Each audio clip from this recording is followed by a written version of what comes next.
This is the one and only event that every workforce professional needs to attend. We have a problem in this industry that you may or may not be aware of, and I've been dealing with it for the past 10 years.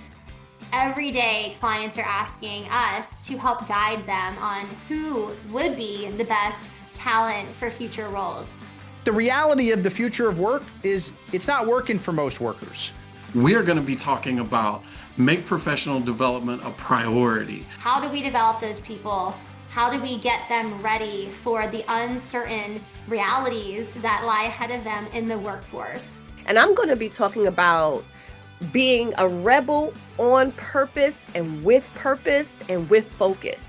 The Skill Up America Summit is going to be exactly what we need as a community of workforce professionals. It's a two-way street, and I think that's really important to always hit on as well. I'm excited to be a part of this rebellion at the Skill Up America Summit. Don't miss it.